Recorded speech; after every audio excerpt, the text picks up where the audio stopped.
Hi, this is Daniel Alpine, animation historian, and welcome to a new episode of Animation Memory Lane. In early 1950, after 2.5 years in production, Walt Disney's 12th animated feature film Cinderella was released. It proved to be a huge hit, but the story behind the story is an excellent one itself. Similar to the story of Beauty and the Beast, the story of Cinderella is a very ancient story, and every culture had its own retelling of it. But the one that we all know was written by author Charles Perrault, and in that one, it introduced certain concepts that have since become synonymous with the story, which include the fairy godmother, and the pumpkin carriage, and the glass slipper. The very first film adaptation of the fairy tale was first released in 1899 by French filmmaker and magician Georges Méliès. After that, more film versions that were either faithful retellings or funny parodies would follow.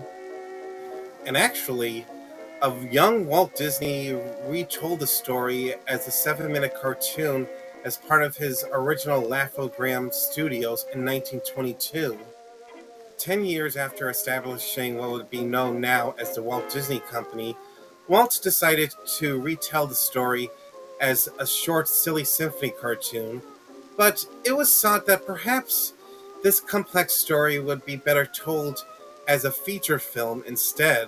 While a few concept arts and story adaptations were written in the 30s, production on the feature version of Cinderella wouldn't officially start until 1948.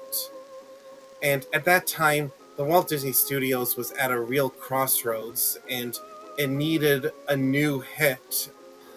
While Snow White and the Seven Dwarfs in 1937 proved to be a huge hit, despite what the trades initially sought, the follow-up films, Pinocchio in 1940 and Fantasia in 1940 as well, did not succeed at the box office, partially because of World War II.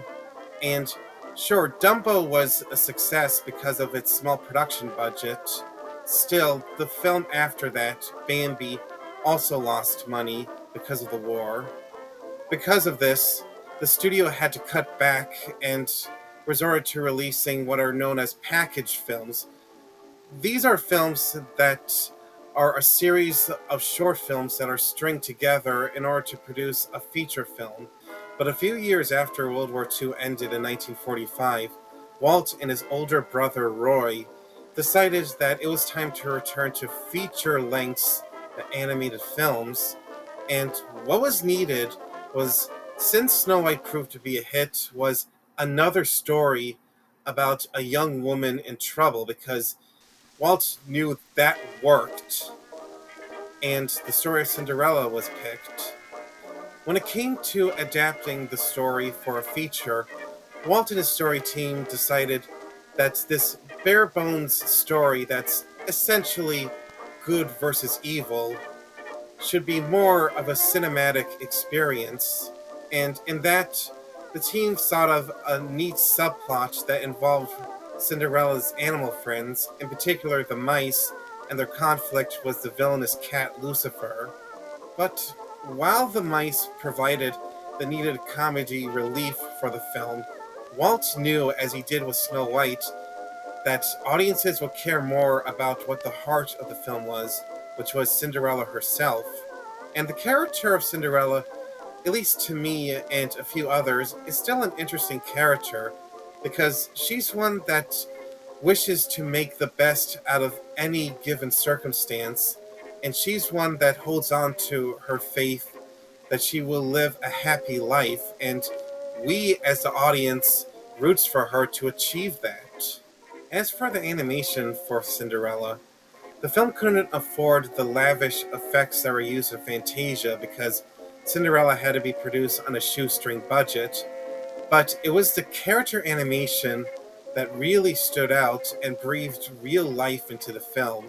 In particular, the animation by the master animators of that time, which included Frank Thomas, Ollie Johnston, Eric Larson, Mark Davis, Milt Kahl, Ward Kimball, and others. Here's 3 interesting fun facts about Cinderella. One, one of the 2 lead animators of the character of Cinderella, Mark Davis, went on to animate the next Disney princess, Aurora, in Sleeping Beauty. 2, the animator of the prince character in Cinderella, Milt Kahl, went on to animate Prince Philip in Sleeping Beauty as well, and this was a task that he absolutely dreaded, because animating the prince characters in any film is considered the most thankless job to any character animator. In 3, the voice of the evil stepmother, Eleanor Audley, went on to be the voice of the villain Maleficent in Sleeping Beauty. Cinderella was indeed a real risk for Walt, because he had not released an animated feature film that told one story since Bambi in 1942, and he was not as involved as he was before in this, because he was busy in Britain producing his first all live action film, Treasure Island, also released in 1950.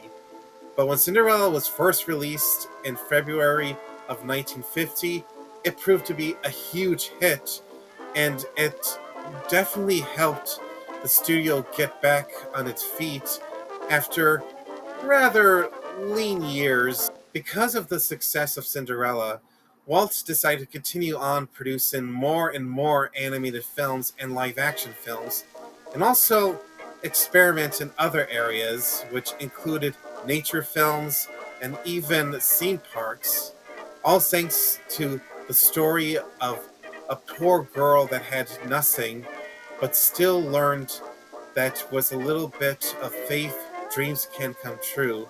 And Cinderella is still considered one of the most excellent animated films of all time.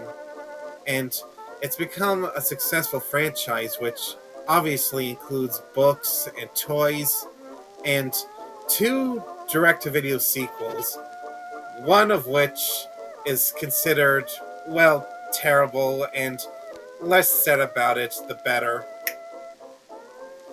And a third that, well, was considered an improvement, but is a little divided. And in 2015, Disney decided to revisit the original story as a live action film, which, in contrast to the live action remakes that followed after Pete's Dragon, this one was, well, good. Because, at least to me, it tried to honor the original work, but still be its own thing, which the recent ones, let's face it, did not. But still, there is one Cinderella film that people would continue to watch, and it's very special to me personally, because it was the very first movie that I ever saw. This video that you see there is now 30 years old, and my mother picked it up for me when I was 1, and little did anyone know it would be the start of something, which is a passion for the art of animation.